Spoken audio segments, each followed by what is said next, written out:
So, today's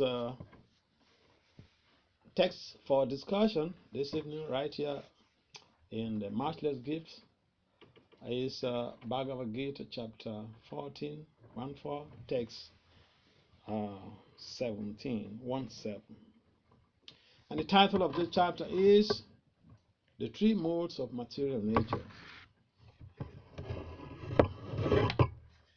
This is a very important topic because it helps us to understand the subtleties of those factors contributing to our behaviors, different behavioral patterns. The three modes of nature, are major elements. They play a major role in creating different types of behavioral, permutations, and therefore, incidentally, this is not very valuable in the social sciences. Of course, now a number of devotees are doing their research based on the effects of modes of nature on in management, in leadership, and even effects of modes of nature on different psychological states of consciousness. So today's text 17. It goes thus: Sattva sanjayate jnanam, rajaso lobha eva cha, pramada moha tamaso, bhavato jnanam eva cha. Sattvat sanjayate jnanam, rajaso lobha eva cha, pramada mohattvamaso,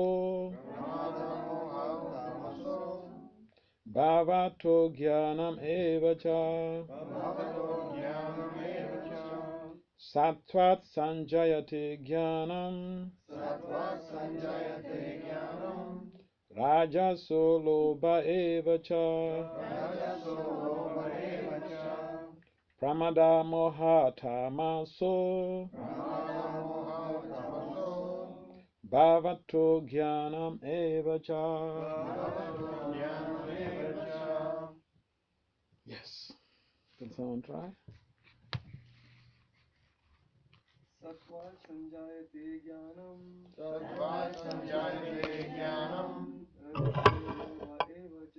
rajaso lobha eva cha, pramada moha tamaso, bhavato jnanam eva cha.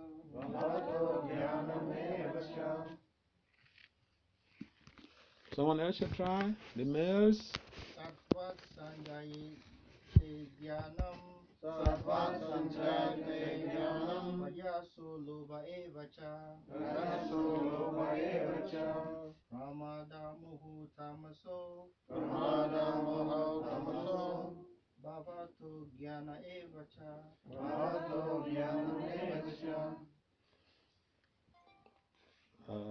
Ladies? Wait a minute. What do you normally do here? Is it ladies before the males, or males before the ladies? Traditionally, when we go to any garden, we normally will address the audience, the garden as ladies and gentlemen. So, what's applicable in your system? They also say ladies first. So Oh, ladies first. I don't know. That's good. We don't have a system really. You should have a system. Don't say that. Anyway, ladies, yeah. Yes. Sattva sanjayate jnanam, rajaso lobha eva cha, pramada moha tamaso, bhavato jnanam eva cha. Anyone else, ladies? Satvat sanjayate yanam. Satvat sanjayate jnanam. Rajaso lova evacha. Rajaso lobha eva cha. Pramada mohatomaso. Pramada moham tamaso. Bhavato yanam evacha. Bhavato jnanam eva cha. Any more ladies so that you beat the men? Okay. Sattvat sanjayate jnanam. Satvat sanjayate jnanam. Rajaso lobha eva cha. Rajaso lobha eva cha. Pramada mohau tamaso.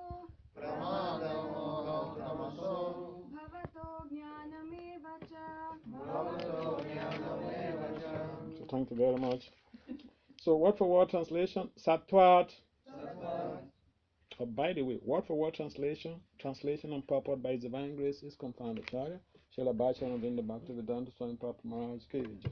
Srila Prabhupada Ki Jai. You know why we say Jai?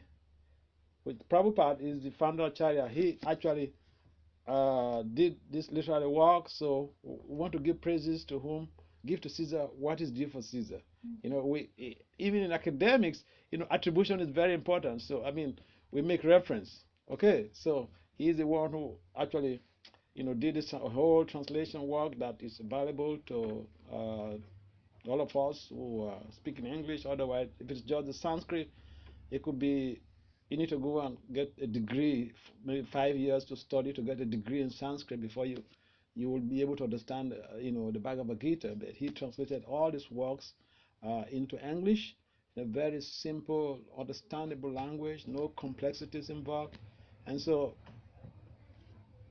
we give credit to him by acknowledging that this translation, word for word translation, the purport, I mean, they are all for his credit.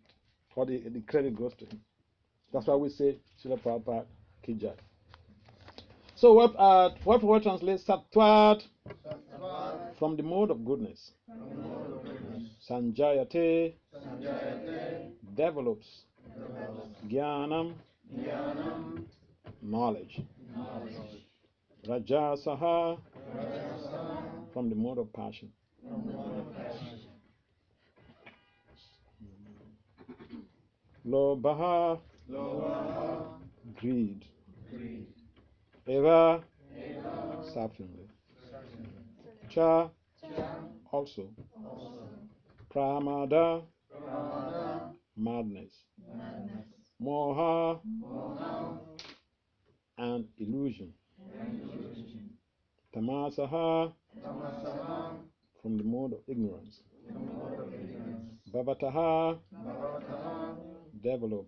Develop. Agyanam Ajnanam. nonsense. Nonsense. Eva Eva. suffering. Suffering. Cha Cha. also. Also. So the purport or commentary, the translation, then we read the purport. Translation is, from the mode of goodness, real knowledge develops.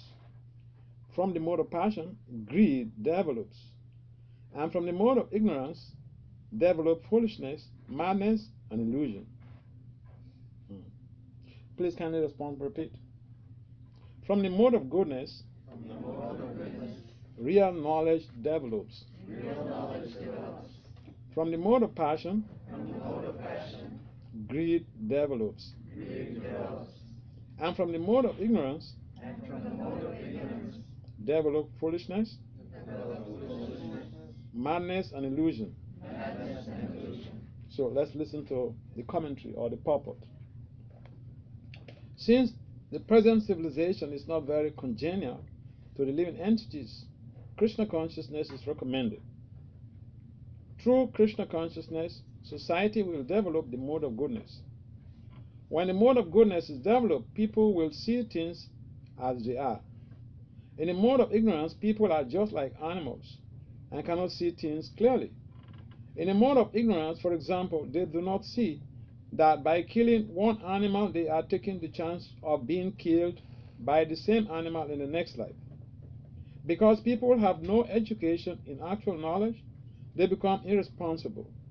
To stop this,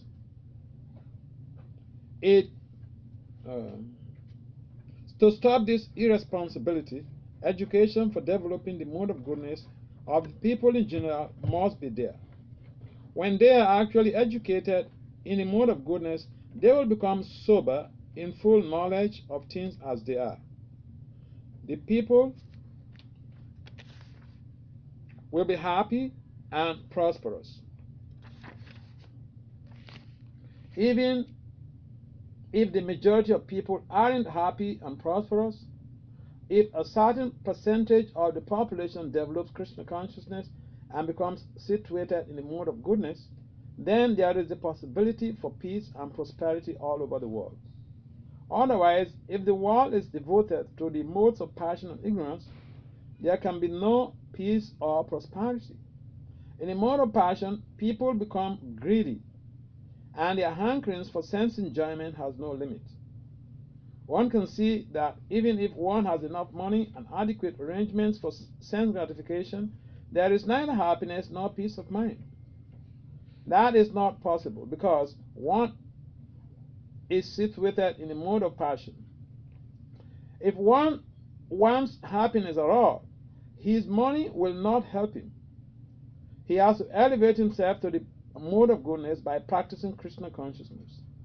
When one is engaged in the mode of passion, not only is he mentally unhappy, but his profession and occupation are also very troublesome. He has to devise so many plans and schemes to acquire enough money to maintain his status quo. This is all miserable. In a mode of ignorance, people become mad. Being distressed by their circumstances, they take shelter of intoxication, and thus they sink further into ignorance. Their future in life is very dark.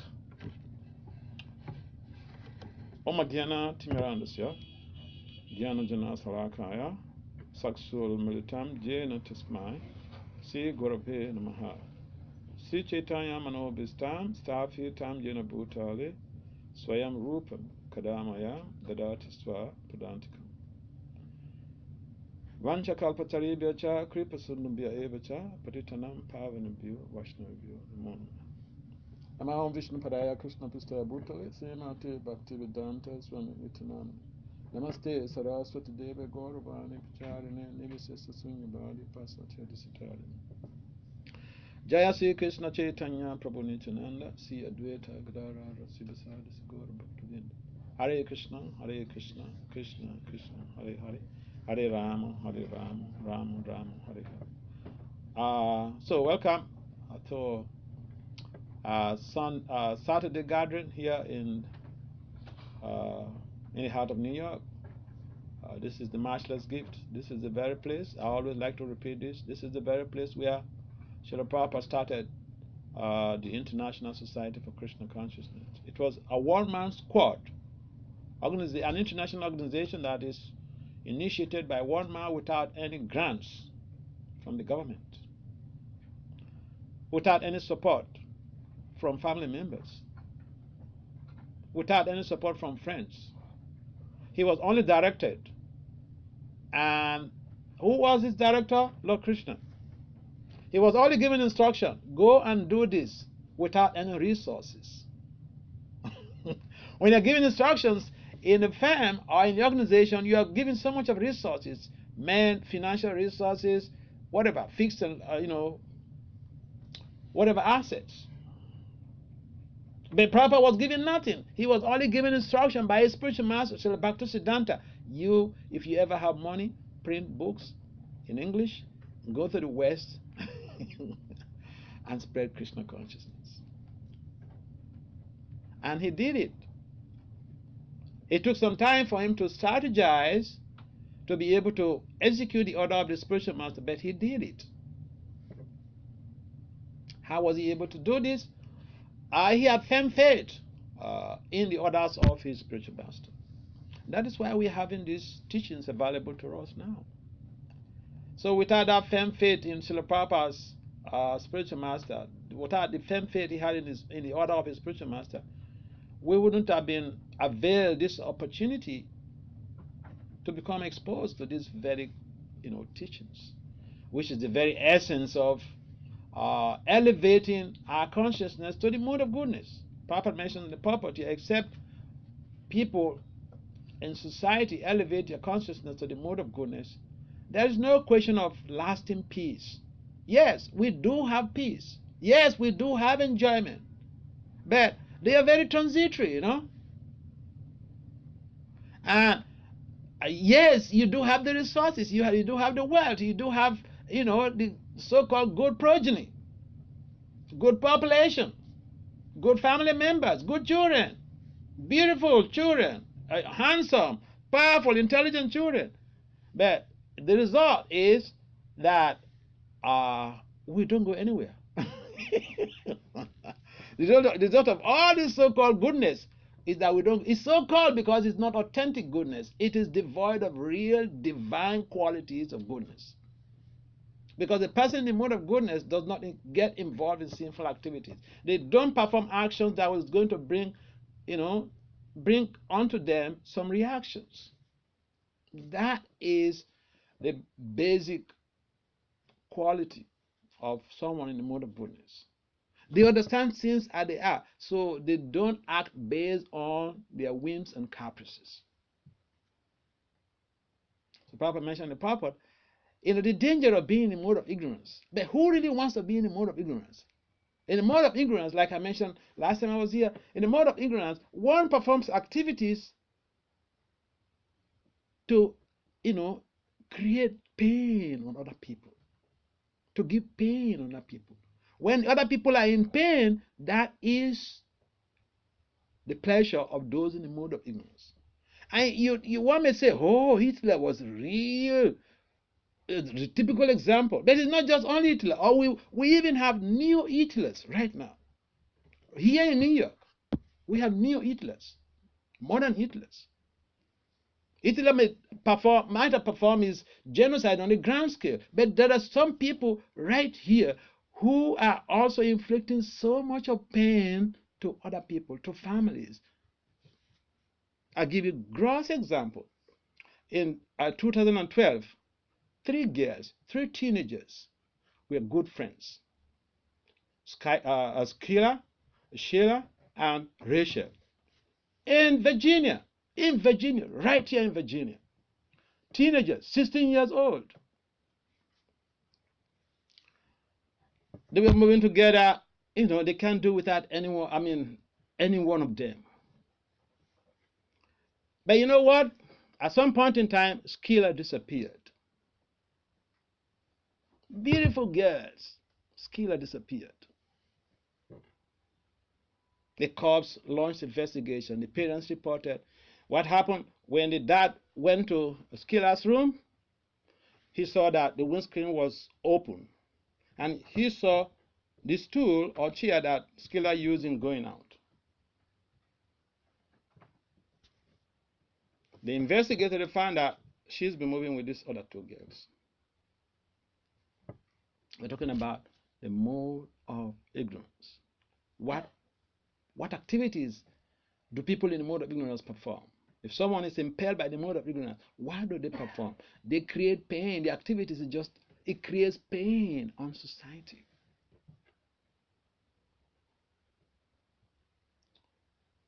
And so when they launched investigation, they got these 2 girls arrested. They must know something about this missing girl.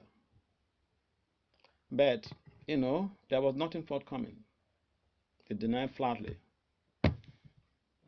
The cops couldn't establish any case because you can't see any link about, someone disappeared, their friend. Yeah, you can be interrogated, but where's your evidence? So they left them pending, digging into some other areas where they could get evidence. But one time, one of these girls ended up in hospital. Mental health issue. She couldn't take it anymore. You kill somebody, at some point in time, you can't take it anymore. So she was in the hospital. And then later she confessed that she participated in killing her friend. Teenager, 16 years old. And when they gave and she cooperated with the cops in the matter to be able to get the other girl, involved. So they arrested the both of them. And when they gave the details, it was too gruesome. They used knives to kill their friend. Knives. They stabbed her over 50 times.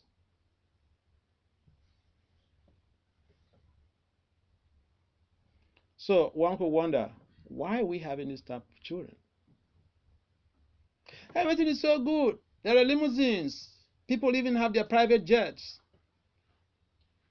But where's our consciousness?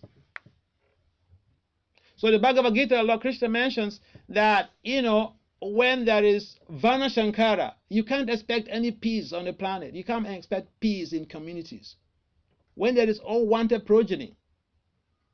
So if you go into the scriptures, we can give an explication about what could be the causative factor for, bringing forth this type of children who are murderers. They don't learn anywhere. They didn't go to study. They didn't go to become scientists to learn how to make a bomb. Knives, kitchen knives. They didn't carry a gun. This time you say, we're going to ban guns. They didn't carry guns. What are you going to ban? Kitchen knives? Except you say people should not cook anymore. So the bottom line is, no matter what efforts we make, if we don't go to the root of the problem, if we just try to solve the symptom of the problem, we don't get it. Modern society, we just try to address the symptoms of the problem. It's like if you have a malaria virus, or for instance, you have to have a bladder rupture, you underwent a surgery, and then you have urinary blockage, you underwent suprapubic surgery. You have a tube. We have a tube. Except that tube is removed, you are not going to be healed. You may function very nicely all over the place, doing everything else. You have a wound, you have an injury there because a tube is there. So we artificially try to play around the tube without, giving the proper medicines to heal the wound, so that we remove the tube, and then, we keep giving medication to be able to get internal healing done. This is how we try to solve problems. The whole issue is that we are bringing forth into this world kids in a mode of ignorance, in most cases. So if we go to the scripture, and that is a result of Vana Shankara, or wanted progeny. What is a wanted progeny? Or progeny? Illicit sex. Let's get into the Vedic literature and analyze to be able to correlate this. Now, if you read the Bhagavatam, you know the story of how Hiranyakasipu was born. Hiranyakasipu's father was a very great sage. When Hiranyakasipu's mother wanted sex, she wanted to meet the husband. Hey, I need a dick to ride. The man said, no way, not now. This is not a good time. She said, what? We've signed a contract. You're my man. You have to supply me my social needs. What are you talking about? I need a dick to ride right now. The husband tried to dissuade her, but she has lots of philosophy. She gave all the philosophy she could to convince the husband that as a husband, you cannot say no. So eventually, the man gave in. So they had the affair. But the man said, because you don't listen, you are adamant. This is the result of this pregnancy.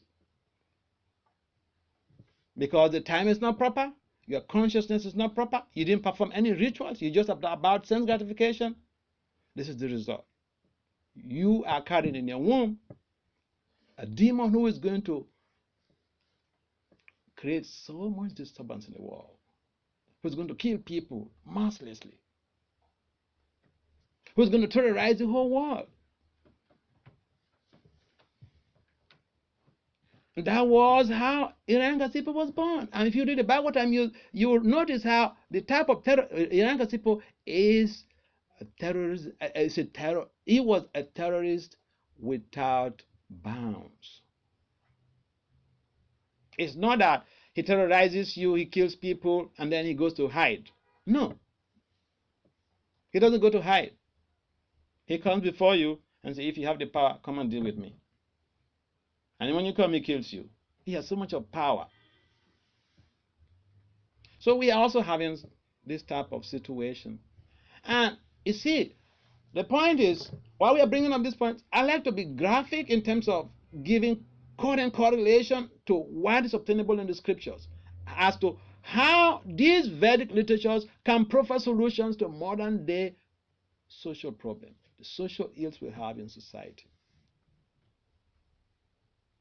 So if someone is born in the mode of ignorance, is under the auspices of the mode of ignorance, they don't do anything functional to create a positive change in the community. So these teenagers, they didn't go anywhere to learn how to shoot a gun. They were born with that consciousness. And you know what? One of their friends, a cousin to one of the criminals, when she was interviewed, they are of the same age. When she was interviewed, he said, because the cops, they didn't bother to find out, why did you kill? They did, but then they just said, we just don't like her. But there was another reason. There could be another reason. So one of the cousins to one of them was interviewed, and they asked him that, what do you think? When they asked her that, what do you think could be the cause of these two girls murdering their friend in cold blood? And she said, you see, the kids, they move together, they know the secrets of each and every one of them. So she said, the only reason she thinks could be that diseased girl must have encountered a sexual affair between those two girls. So whatever the reason, it was not worthwhile. That's the point. And so if we want to move society forward, properly saying, we have to create an enabling environment where people could cultivate Krishna consciousness. Why? To be able to develop the mode of goodness. Because the mode of goodness is the functional platform where auspicious activities could reign in society. The mode of passion is not so congenial for a collective positive change, because someone in a mode of passion is just after themselves. It's greed. I want this for myself. And sometimes even among the family members, they won't give anything. They won't give their spouse anything. They won't give their children anything. Nothing. Maybe they're tired of using the car, and then they say, hey boy, take this car. If you love your son, you should buy a new car for your son. You have so much money. Why give your son a car you're tired of using? If you really love your son, buy a new car for your son. Because you buy new cars for yourself. So for someone in the mode of passion, even to expend your resources, for their kids, benefit, it could be a problem. And therefore we find that society is not so peaceful, people are not happy, even the families of the rich, aristocratic family, the families are, staunchly, they are smelling with riches, with wealth. You see, people are not happy. Because you can't buy happiness with financial resources. Happiness is It's something within. Anandamaya Vyasa. By nature, we are supposed to seek for enjoyment. Why? Because we want to be happy. But we seek for this happiness in the wrong places. In the wrong places. So Papa also mentioned in the Papa how people resort to intoxication because they're frustrated, they're stressed. You know, Srila Bhakti Swami Maharaj, he mentioned in one of his lectures on leadership, he said, you know, one of the things that is very observable in society is that as soon as someone feels a little bit distressed, sad, they think their problem could be resolved through sex. Oh yeah. And so there is no real procedure, no real ritual involved. Sometimes people artificially try to perform some rituals of going around to get to the same point of let's have sex. Why people don't just say, go to the street and tell people, hey girl, boy, I like you, let's have sex. We pretend a lot. We just go around. We circumvent the whole thing. So many rituals involved. Dating here and there. And it boils down to one thing, just sex. People don't want to hear this. And they think that, following these rituals, this is civilization. But you're wasting so much time. And therefore, it is important for people to develop Krishna consciousness so that we call a spade. We know where we are going. And this Krishna consciousness, it begins with association, sadhu sangha, coming, associating with people who are interested, people who have the same goals. If even you want to marry and you and your proposed spouse, you don't have the same objectives, it won't work. It won't work for a long time. Young people, you should hear this. If you just get attracted to somebody and say, hey, you're cute, hey, you're awesome. If you don't have the same line of thoughts, if you don't have commonalities in terms of your objective criteria, it will not last, man.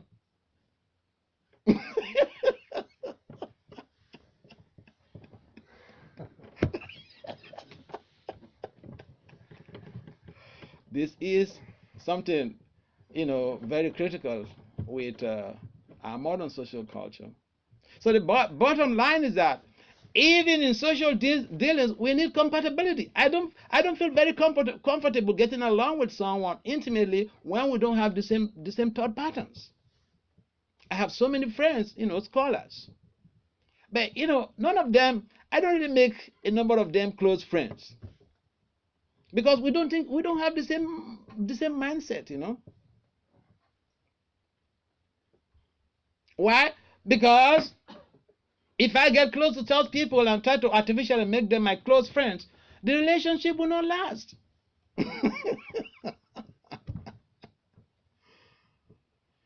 Therefore, it is important for us to understand that whatever our adventures on this planet are, we should know that we need to develop the mode of goodness. Then we can live our lives right in these bodies in a very different way. That means we will be able to accomplish our goals in a very happy mood. In a mode of goodness, no one is happy. So if I go back to that example I was giving about these two teenagers who killed their friend, now the two of them are in jail. And why do I bring up this story? The father of the disease, he was a white guy. He was so angry. He couldn't contain his anger anymore. They've been jailed. Those two girls are in jail. 16 years old, you're going to jail for murder. You tell me your future. The families, the parents, it's like those two girls, they used a big needle with a big thread to seal the lips of their parents in the community. Hey, mama, shut up there for the whole of your life, okay? Don't say anything in the community. I am a murderer. What can you say? Your beautiful girl, your beautiful daughter is a murderer. What would you say in the public, in your community? So the father of the girl, the disease, he was so, at some point in time, he got really fumed. And he said, they should die in hell.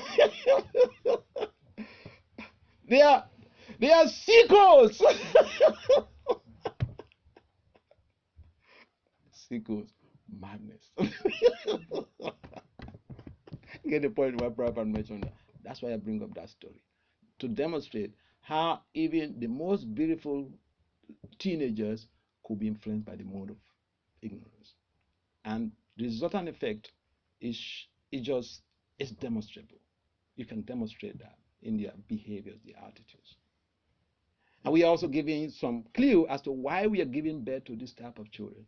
The consciousness of the spouses, the consciousness of the man and the woman at the time of making the child, they invoke a particular type of soul that levels up, that correlates to the aggregate consciousness of the both parents. It invokes a particular soul that aggregates that consciousness into the womb of the mother. So if the both parties are drunk, in most cases the sex act, goes when people are drunk. They go to the party or go to the restaurant, and drink drunk before they go into sex. So, but then they could be pregnant at that time, and the system doesn't really care your social status. It could be maybe the minister or whatever. It's about the consciousness of both parties. So this is a very intricate, subtle science that people need to understand, so that we can turn things around in society to try to invoke, God-conscious, powerful children in society. But that requires the mode of goodness. That's why Prabhupada is mentioning we need Krishna consciousness. And it all begins with sadhu sangha, association. And when you come to this type of garden, the first thing we did is chanting Hare Krishna, Krishna Krishna, Hare Hare, Hare Rama, Rama Rama, Hare Hare. With midanga, musical instruments, in a very melodious way. And you see, when you come in, you see that you feel the vibration. And who doesn't like music on this planet? I don't like music. Show with your hand. I don't think anybody will say they don't like music. So there are no big rules, and there are no hard. Papa will say there are no hard and fast rules. And who doesn't like to eat? Why are so many big restaurants all over the place?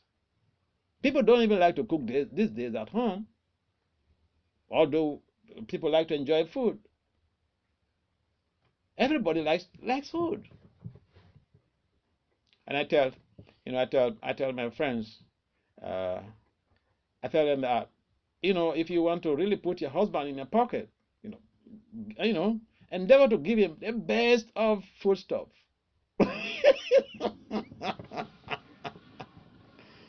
Yeah, because if you and your husband you're going to the restaurant to eat every day, the real love is the person who is cooking in the restaurant, who is going to get the energy. It's a science. Yeah. So you see that even at home, if your mom cooks something, if you don't eat, you see the reactions. You see, they were very angry. But why? I was mentioning this the other day. So the food, the art of eating, is also very scientific. There is a bonding that goes on when someone feeds you. So our moms, they feed us daily, but there is a bonding that goes on. You think it's free, but it's not free.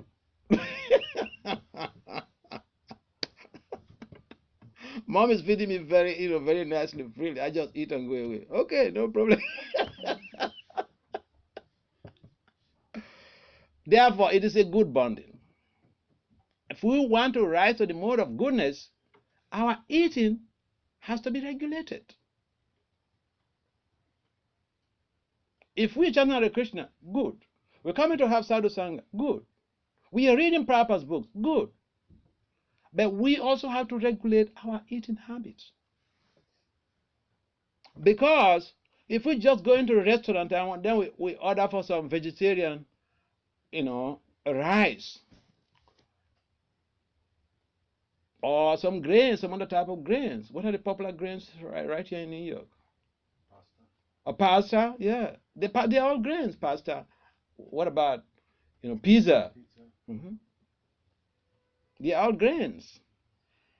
The point is, we want to rise to the mode of goodness. Our eating is so important. And therefore, when we eat food, grains that are prepared by someone without infusing love and devotion in it, that food is not offered to Krishna, we are actually eating sin.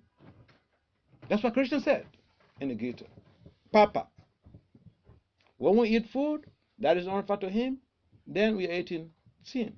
So yeah, we may to be a vegetarian is okay, but we are not advocating vegetarianism. We are advocating Krishnatarianism, isn't it?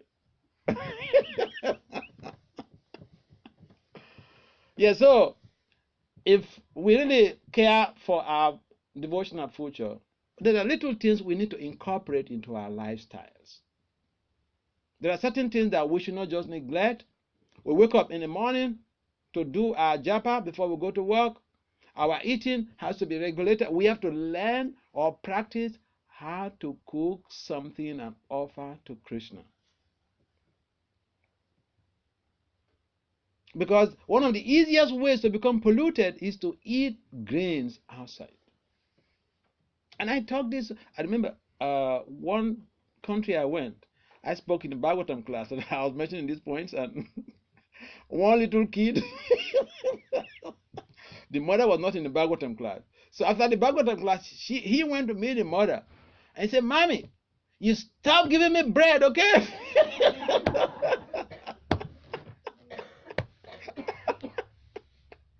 Yeah, he said, "If you want, you can make me cookies.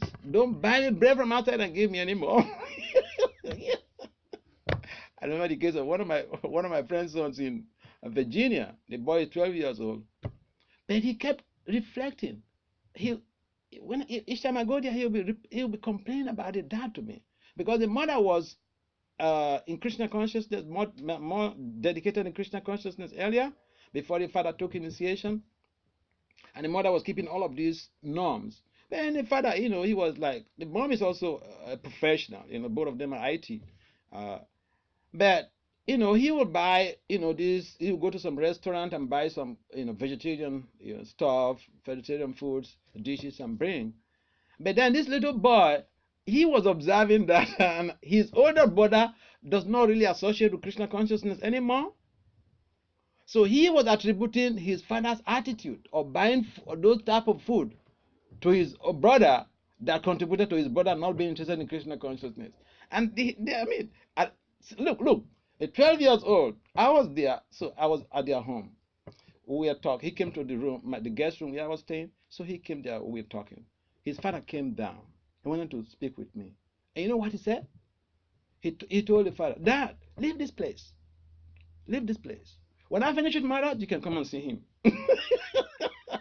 Yeah, so that loving relationship has to be there. But what we do, some of the kids, they may not speak anything at that time. Therefore, it is best to be exemplary. The modern culture, the kids, they don't just look at you and say you do one thing and you say something else. No, it doesn't work in that way. Therefore, for us to come to that platform of goodness, the practice of consciousness, a Krishna consciousness, has to be very meticulous. We have to follow details.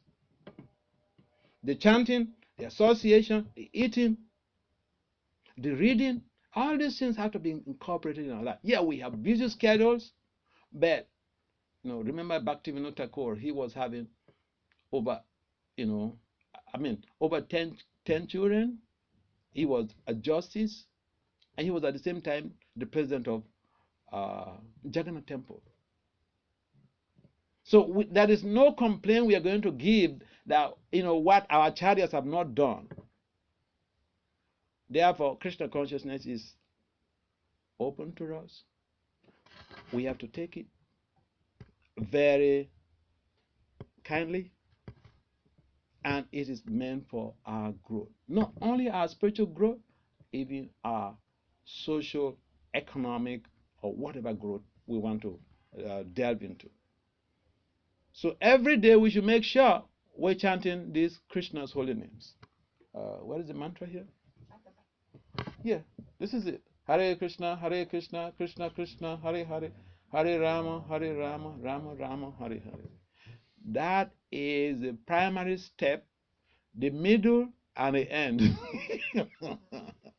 Don't minimize it. Don't say, well, I'm too big now to chant, Hare Krishna. I've been there for, 20, 30 years. So I know everything. I don't need to chant. No, it doesn't work like that. In fact, the more years you've been attending, the more you should be having the taste, the eagerness to constantly chant. So are there any comments or some questions at this point? Idea is to get to the mode of goodness through Krishna consciousness. Yes? Maharaj, I have a question about the children that you were describing that are conceived from the mode of ignorance. But doesn't Krishna give us all the opportunity to still improve and go towards him? So even if they're conceived from the mode of ignorance, do they not still have the free will or the chance to Yeah, the free will is there. Okay, I'll give you a gross example. What do you think? I was conceived in what mode? Below the mode of ignorance. Yeah, below the mode of ignorance. So we have a free will, and a number of people are also having some carryover from their past lives. And so no one is left out. The point is, we should recognize that everyone has a chance to become a devotee of Lord Krishna. So we should not minimize anybody. Some people are unlucky, like the example I was giving in terms of those two girls who murdered their friend. Well, they are not exposed to Krishna consciousness. Anyone could be transformed. Yeah, anyone. Look, Papa gave the story of a hunter. I guess all of you know what hunting is. People carry guns, go to the bush and shoot animals.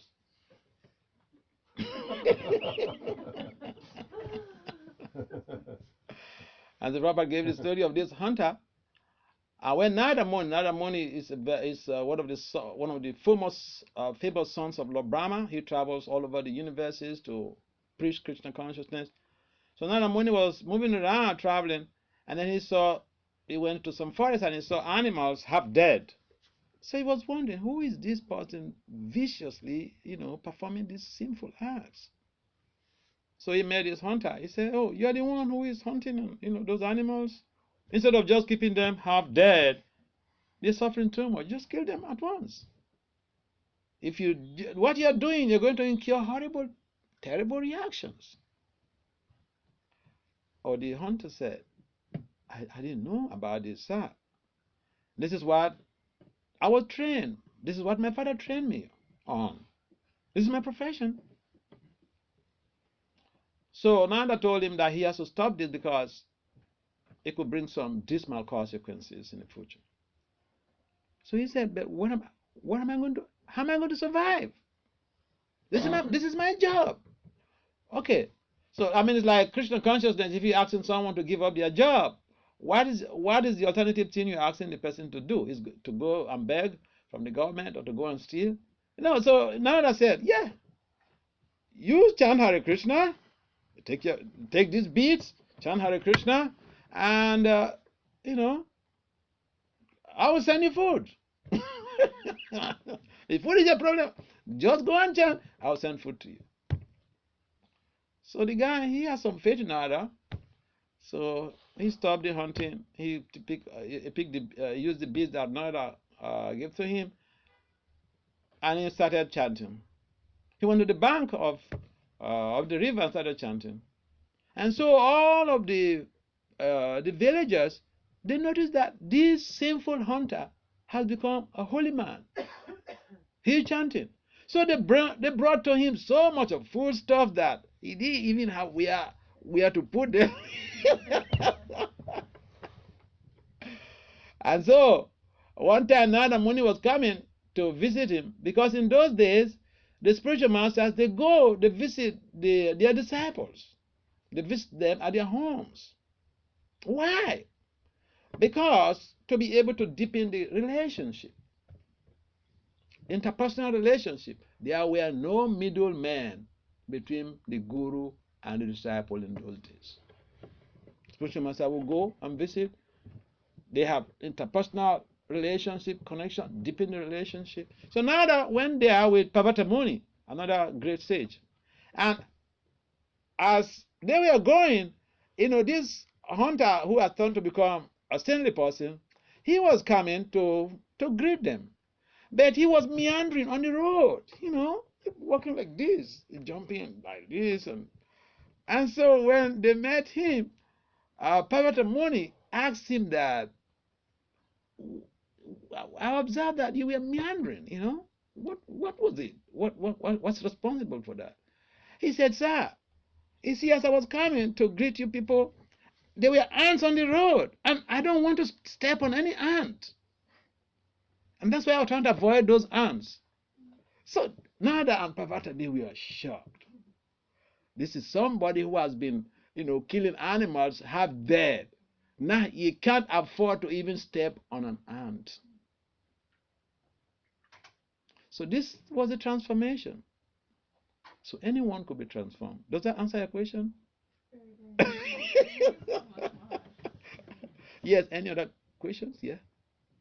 You mentioned mode of ignorance. Mm-hmm. And one of the lines that you read over here, I'm just going to read it out.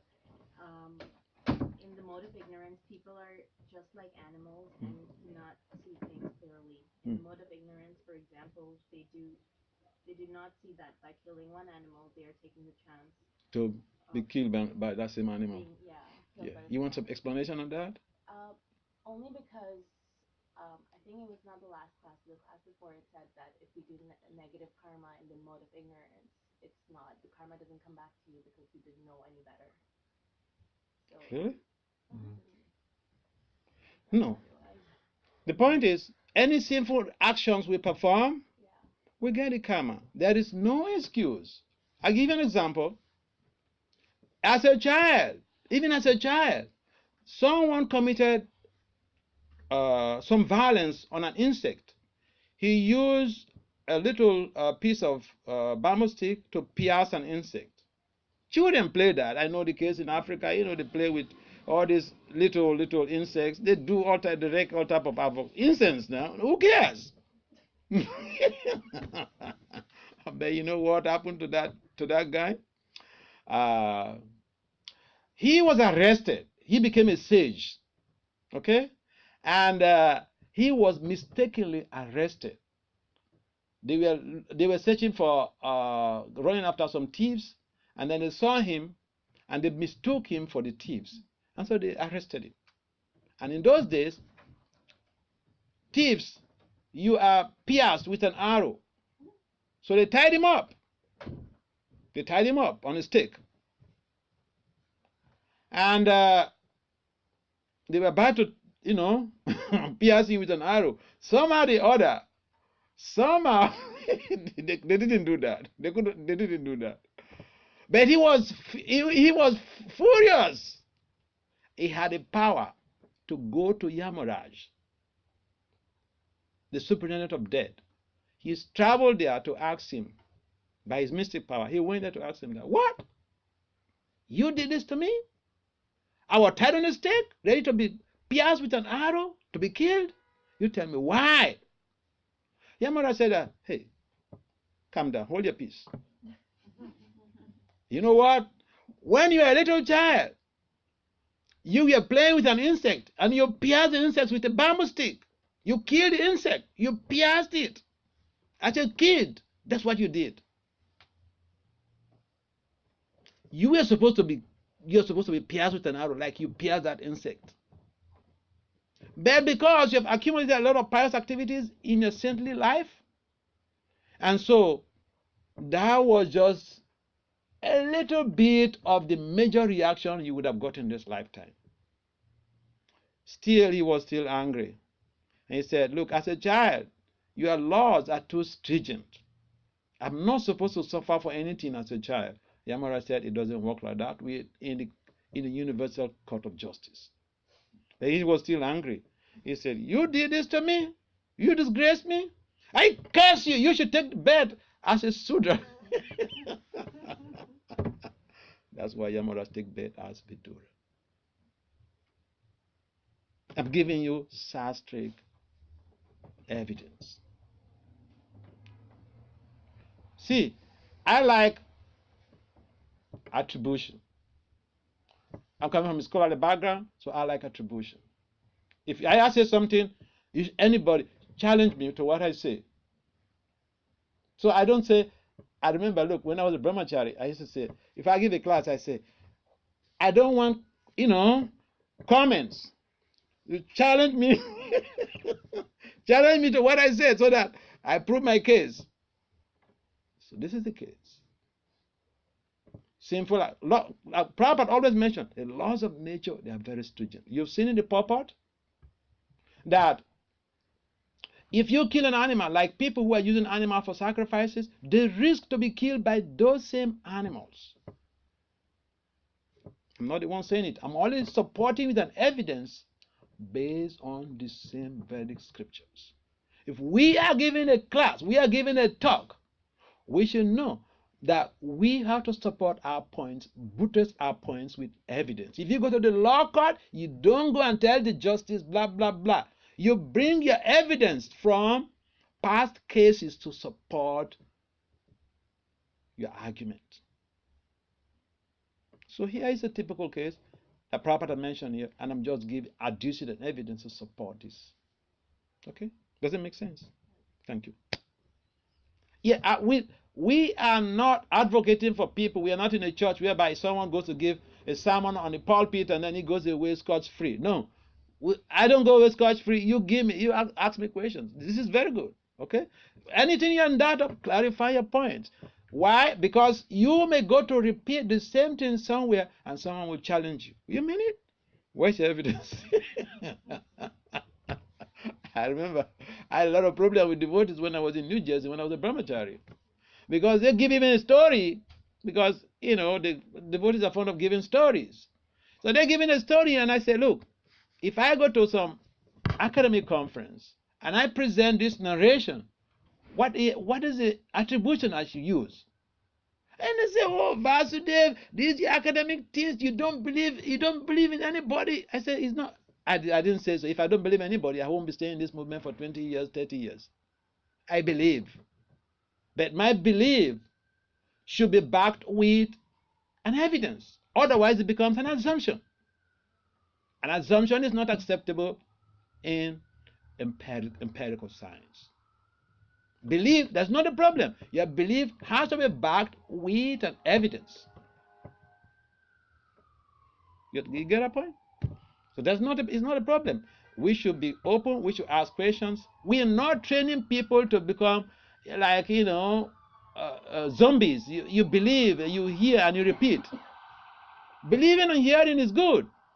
But we're not encouraging people to become, what will I say, a parrotologist. So just repeat something like a parrot, and you don't understand. Any other comments or questions? Yes. Someone else? Yes, you wanted to ask some question, boy? I don't know if it's a question, maybe a comment that you can respond to. Maybe what? Maybe a comment. Okay. I hope you're not giving another class if it's a comment. I prefer a question or a challenge than a comment. All right, go ahead. So often in these discussions with people who don't practice Krishna consciousness. People who did what? Often in these discussions with people who don't practice Krishna consciousness. Who don't? Right. Okay.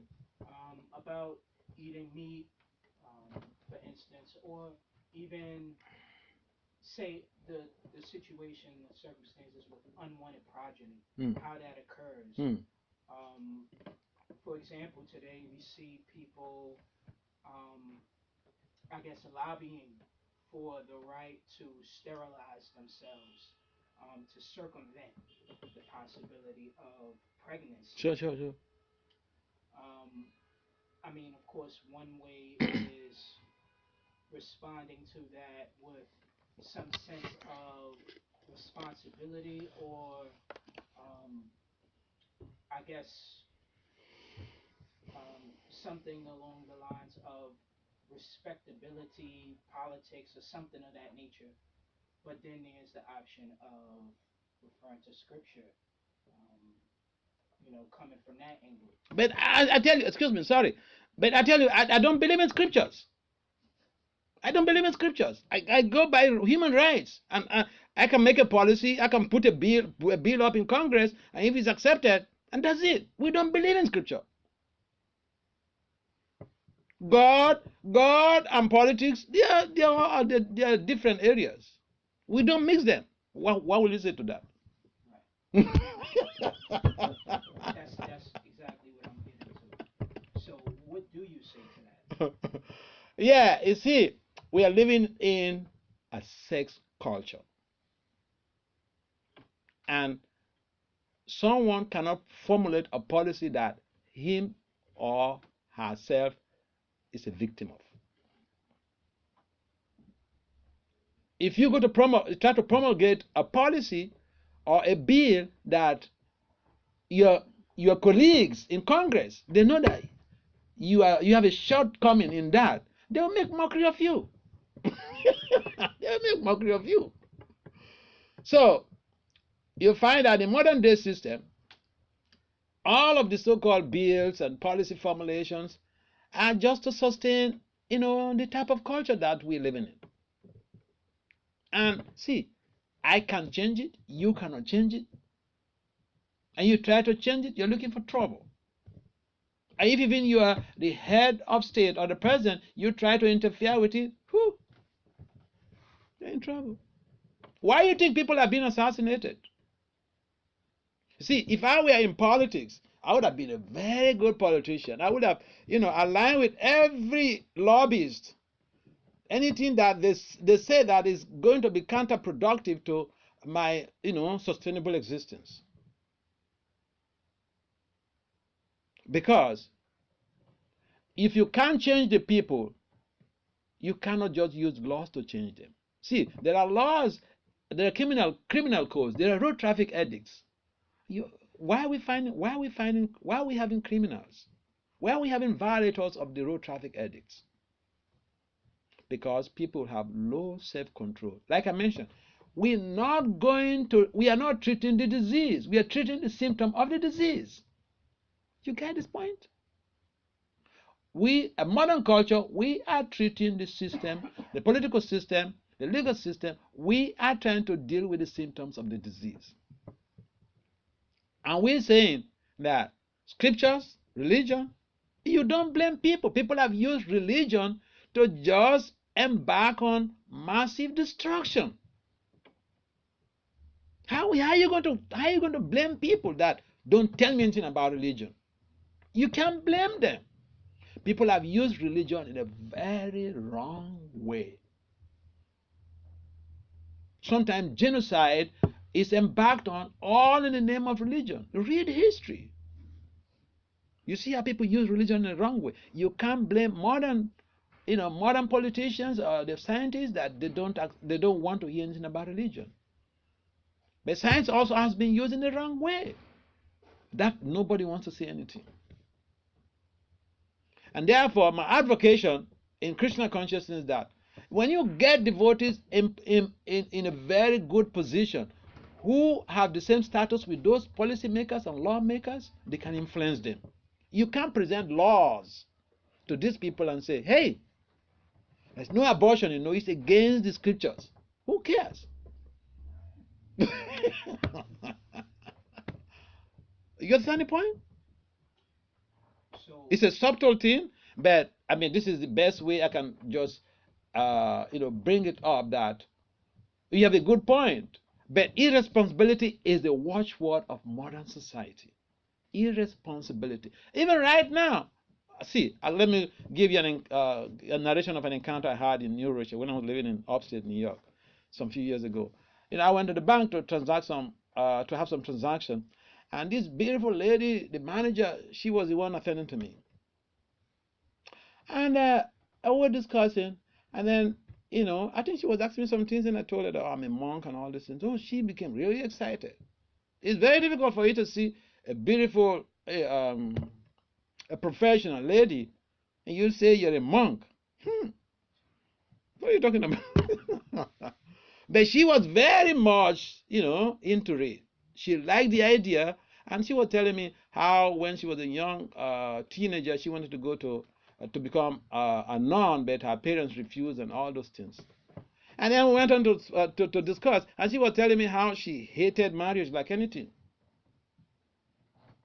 She said he gave several reasons how people are just using it to make money, and because she's very opulent, in a good position, and someone coming to marry her means that they want to they're coming for her money and all this. So I shared her zeal. A beautiful lady, a big lady with money, she's not interested in marriage. So I thought she's not interested in sex. You understand my point? I thought so. But then, in the middle of the discussion, she said that she had a boyfriend. So it just means, well, I don't want responsibility in sex. I can get it anywhere. I don't need any responsibility. And there are so many people, some men and women, they're just of that status. You can't say what they resolve to do with their lives is bad. They have had bad experience. And so it's a culture where people are more or less rugged individuals, and they don't want to be responsible. One young girl was advocating the reasons why girls should be having sex with dogs. And again, you find that her reasons were very cogent. But is it in consonance with the majority of the laws, state laws in the United States? No. But there are some states that, you can do that, in as much as you don't do it in the public.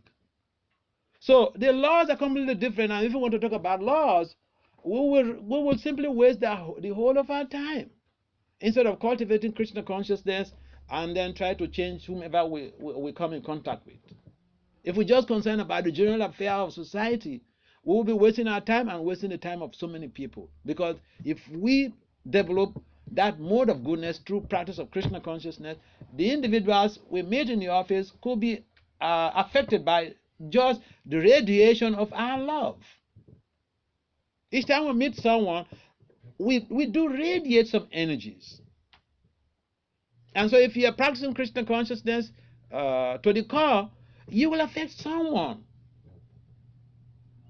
And therefore, we should not really be so much concerned about, the whole of New York should change overnight. Look, how many people are here? What's the population of New York? So Prabhupada wanted us to, individually, we should purify our existence by chanting Hare Krishna every day. We purify existence by eating all the prasadam. And we may say, well, I don't have access, I don't go to the temple every day. Yeah, you can make the prasadam in your home. We should purify existence by reading Prabhupada's books. You can say, well, I don't have money to buy the books. There are Veda pages online.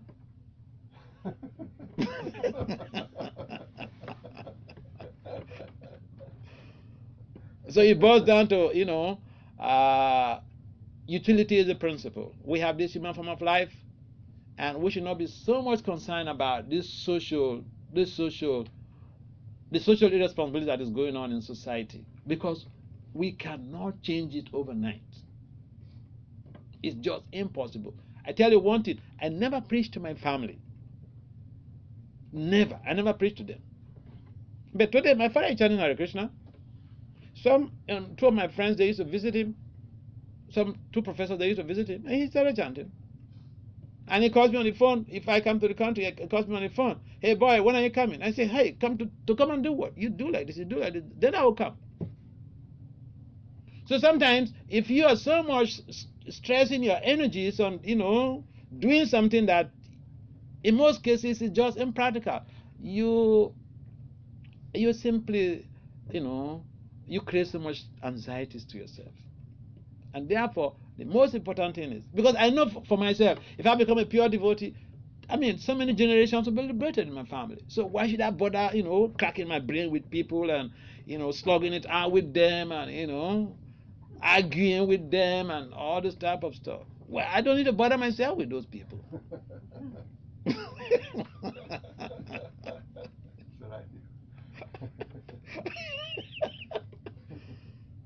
So I like to take my life easy. I have a very short life on this planet. Why should I waste my time, fighting with people? Oh yeah.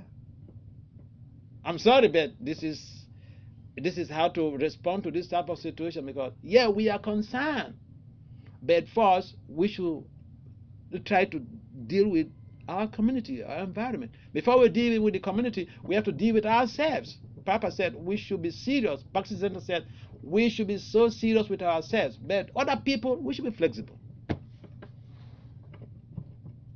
Does it make sense? It does. I think so. Any other questions? Yes, someone was trying to ask a question here. And just in case you're feeling shy to ask a question, he has my email. He has my email, okay? Yes, please. I'm not sure what my question is. I just know I want to ask one while I'm here. Gosh, I'm serious. We're talking about the mode of goodness versus the mode of passion, the mode of ignorance. Mm-hmm. So the mode of ignorance makes sense enough to me. You don't know, so you do crazy, ridiculous things without realizing it, right? Yeah. It makes enough sense to me. The mode of goodness makes sense too. If you do the right thing, the happiness and things like that will come. The mode of passion seems to be the most concerning then in that sense, because it's very easy to not be worried about ignorance because you're ignorant.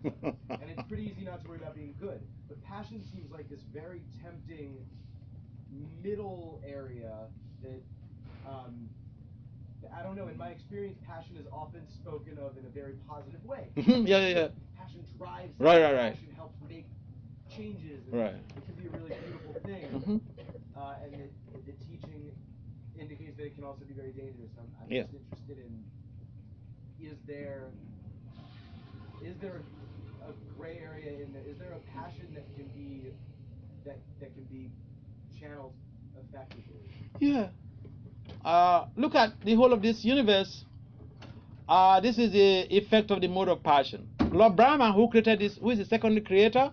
Lord Brahma is the secondary creator. He used the material elements, earth, water, fire, air, ether, mind, intelligence, and false ego, to assemble these elements into different bodies. And he created different forms: trees, humans, aquatics, etc. But Lord Brahma works under the influence of the mode of passion. In other words, in passion, you can have innovativeness, you can have creativity, but you can also be destructive. There's nothing wrong if you are very innovative and creative using your critical and creative thinking patterns. But passion, as like you mentioned, in the secular world, the word is very common, but then the connotation on the spiritual realm is completely different. And sometimes devotees make the ridicule that phenomenon passion. But I don't ridicule the phenomenon of passion, because you need, this whole material universe is functioning based on the mode of passion. Lord Brahma created this universe based on his the influence of the mode of passion, whereas the maintenance is in the mode of goodness. So Lord Vishnu is in charge. So yeah, what your point about, there's a gray area, a lot of gray area in passion.